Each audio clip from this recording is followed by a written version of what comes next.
जय माता दी, मैं राधिका आप सबका स्वागत करती हूँ अपने एक न्यू व्लॉग में। और आप सबसे रिक्वेस्ट करती हूँ कि मेरे व्लॉग्स आपको अच्छे लगते हैं तो प्लीज़ सब्सक्राइब करना मत भूला करिए।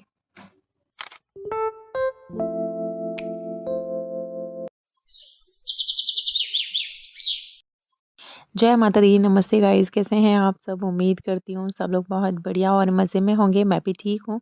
तो आज के मेरे व्लॉग की शुरुआत हो रही है मॉर्निंग के साथ ही, और मेरे घर के जो मेन गेट है उसकी धुलाई के साथ में। तो यहाँ मैंने पानी डाल के ना वॉश कर दिया है, और यहाँ हमेशा ही ना मैं इसी तरीके से वॉश कर देती हूँ, क्योंकि झाड़ू और पोछे से ना यहाँ बाहर का काम चलता नहीं है, क्योंकि बाइक वगैरह स्कूटी वगैरह खड़ी रहती है ना। और जो मेरे यहाँ रेंट पे भैया रहते हैं उनकी भी स्कूटी खड़ी रहती हैं, तो उनकी स्कूटी तो काफ़ी बार अंदर बाहर होती है ना।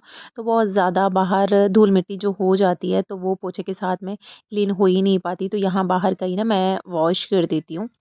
तो यहाँ वॉश करने के बाद में बस रैंप पे मैंने डाल दिया है पानी, जिससे कि ना जितनी भी अंदर की गंदगी थी वो पूरी वॉश हो जाए।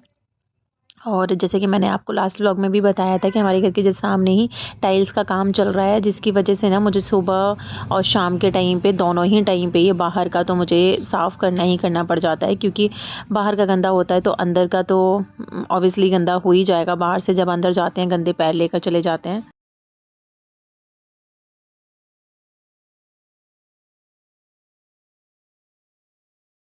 अब आ गई हूँ मैं लिविंग रूम में, और कल के ही मेरे स्लीपर बाहर रखे हुए थे जो मैं कल साड़ी के साथ में पहन कर गई थी ना, तो मैंने बाहर ही उतार दिए थे, तो बस वो भी मैंने अंदर सेट कर दिए हैं। और बच्चों का होता ही है ना, आरू तो चला गया था स्कूल, तो फिर टॉवल वगैरह यहीं बाहर ही डाल गया था लिविंग रूम में। और यहाँ मैंने नारियल वाला झाड़ू लिया है, जिससे कि मैं कारपेट को ना अच्छे से साफ़ कर देती हूँ। डेली तो साफ़ नहीं करती, लेकिन 2-3 दिन में एक बार नारियल वाली झाड़ू से साफ़ कर देती हूँ, तो जितनी भी ऊपर धूल-मिट्टी जो भी कुछ होता है ना, वो अच्छे से क्लीन हो जाता है। फिर उसके बाद में सोफ़े की जो डस्ट है वो भी मैंने क्लीन कर ली है। यहाँ पर भी ना सोफ़े की डस्ट तो ख़ैर डेली का इतना ज़्यादा नहीं रहता, लेकिन अभी जैसे कि मैं बता रही हूँ कि काम चल रहा है ना बाहर, तो उसकी वजह से सोफ़े पे ना थोड़ा-सा ज़्यादा धूल-मिट्टी हो जाती है, तो उसको मैं अच्छे से क्लीन कर देती हूँ। बाकी आपको पता ही है कि मेरे सोफ़े के कवर सिले हुए हैं, तो उसको मैं कॉम्ब की हेल्प से ही सही करती हूँ, क्योंकि नेल्स टूट जाते हैं अच्छे से नहीं, और फिर अच्छे से बैठ भी नहीं पाती है, उसकी क्रीज़ नहीं बैठ पाती है। कॉम्ब की हेल्प से ना अच्छे से हो जाता है। अब तो ऑनलाइन जो कवर आ रहे हैं ना, उसके साथ में तो इसको दबाने के लिए थर्माकोल के बैंड टाइप से कुछ आते हैं, तो उसको अंदर से अंदर डाल देते हैं, तो फिर अच्छे से सोफ़े के ये जो कवर होते हैं ऊपर के वो सेट हो जाते हैं। लेकिन हमने तो काफ़ी टाइम पहले ना, 10-11 साल पहले, तब तो ये कवर इस तरीके से रेडीमेड आते भी नहीं थे। उस टाइम पर हमने ये सिलवाए हुए थे फैब्रिक लेके,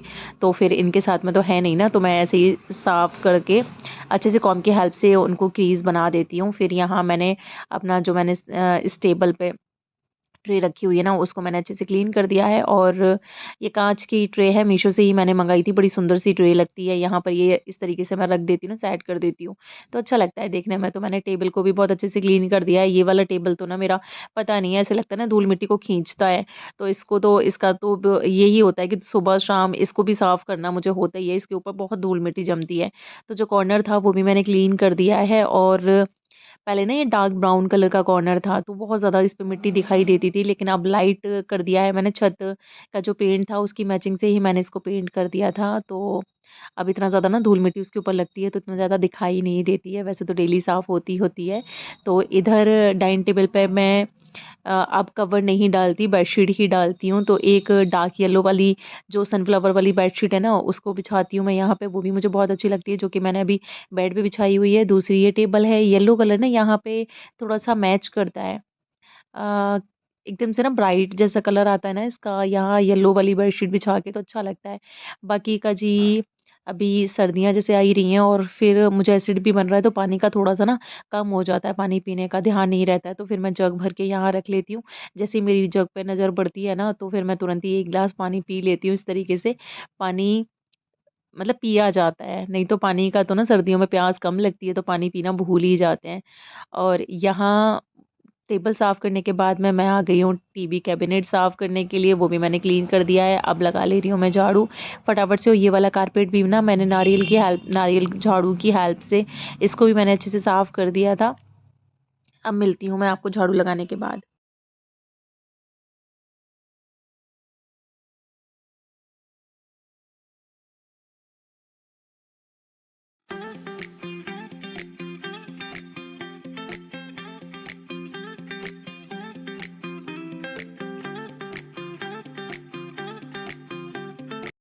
बाहर झाड़ू लगाने के बाद में बाहर झाड़ू लगा के ना मैंने कूड़ा कर दिया है साइड से। अभी इस रो वाले रूम में भी झाड़ू लगाना है मुझे। तो ये है मेरा बेडरूम, जैसे कि आप लोगों को सबको पता है ही। तो इधर मैंने कंबल को फ़ोल्ड करके रख दिया है और बेडशीट भी अच्छे से साफ़ कर दूँगी मैं। इधर टेबल के अंदर से भी ना थोड़ा-सा सामान बाहर निकला हुआ था। इसमें ना मैं डेली यूज़ का ही अपना जो छोटी-सी ड्रॉअर है, इसमें डेली यूज़ का ही सामान रखती हूँ, जैसे कि कॉम्ब वगैरह जो होते हैं। तो इधर ना इस वाले रूम में शीशा तो हमने लगा रखा है, लेकिन सामान रखने के लिए कुछ और है नहीं, तो इसी ड्रॉअर में रख देती हूँ मैं।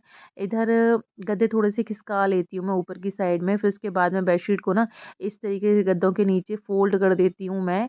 तो क्या होता है कि बिल्कुल भी ना कितने भी मतलब कि ऐसे बच्चे भी ना इसके ऊपर उछल-कूद करते रहें तो बेडशीट कहीं से भी ना निकलती नहीं है, ख़राब नहीं होती है।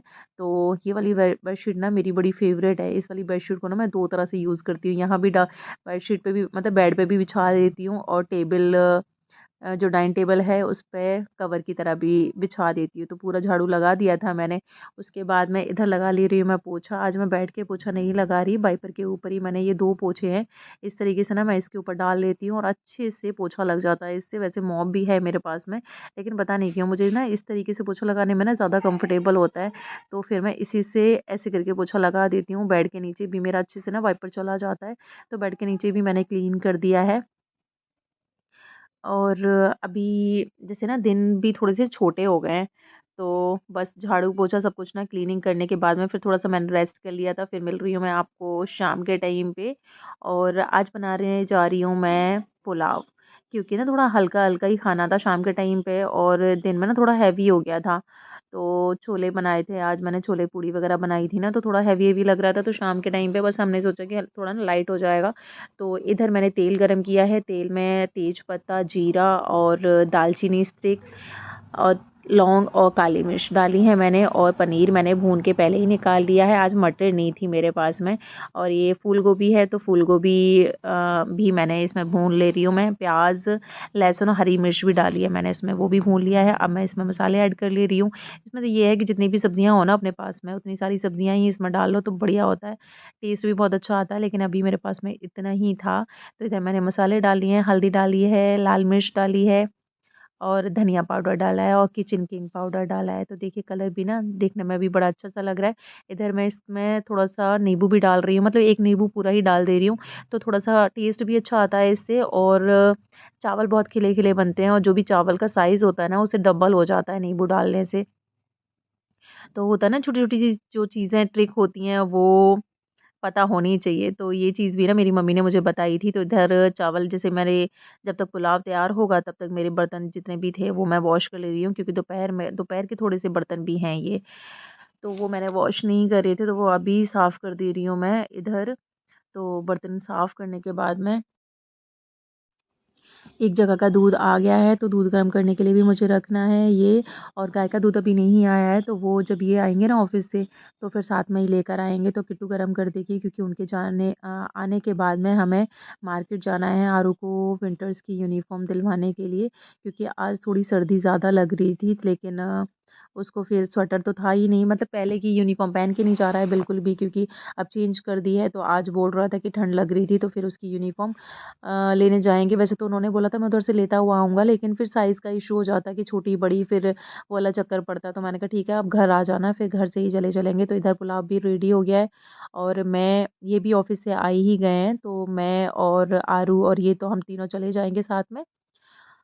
किट्टू को चावल दे जा रही हूँ मैं, पुलाव दे जा रही हूँ किट्टू को और दीदी के बेटे आए हुए हैं, तो ये दोनों खा लेंगे तब तक और हम लोग तो फिर लौट कर ही खाएँगे। दिखने में भी ना बड़ा सही लग रहा है टेस्ट। अब देखो किट्टू खा के बताएगी कि कैसा टेस्ट है, लेकिन खुशबू भी अच्छी आ रही है और दिखने में भी ना बड़े खिले-खिले से अच्छे से बने हैं। इधर हम लोग जा रहे हैं और स्कूटी तो इन्होंने स्कूटी से गए थे ऑफ़िस तो ये, लेकिन स्कूटी इन्होंने अंदर खड़ी कर दी है और बुलेट निकाल ली है, क्योंकि हम तीनों स्कूटी पे ना थोड़ा ठीक से नहीं आ पाते। आरू तो वैसे ही पतला-सा सूखा-सा तो है, तो उसको हमने बीच में बिठा लिया है।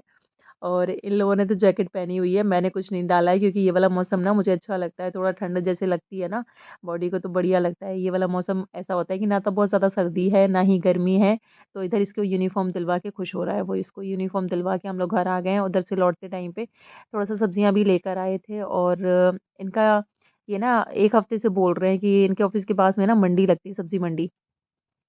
तो वहाँ से मैं सब्जियाँ ले आऊँगा क्योंकि ऐसे सब्जियाँ ना थोड़ा-सा ज़्यादा महँगी आती हैं, मंडी से सस्ती आ जाती हैं। तो ये 1 हफ़्ते से घुमा रहे हैं कि मैं ले आऊँगा, अभी 1 दिन का ले लेते हैं, 1 दिन का ले लेते हैं, तो फिर बस वही है कि सुबह के ही पर्पज़ से मैं लेकर आई हूँ क्योंकि घर में ना सब्ज़ी अभी आलू ही है बस, बाकी सारी सब्जियाँ ख़त्म हो चुकी थी। तो फिर मैं पालक लेकर आई हूँ क्योंकि सुबह मुझे पालक पनीर बनाना है, तो पालक, प्याज़ और टमाटर ले आई थी। हरी मिर्च और हरा धनिया तो सब्ज़ी के साथ में ही सब्ज़ी वाले भैया ने डाल दिया था, तो वो हमें खरीदने की ज़रूरत पड़ी नहीं।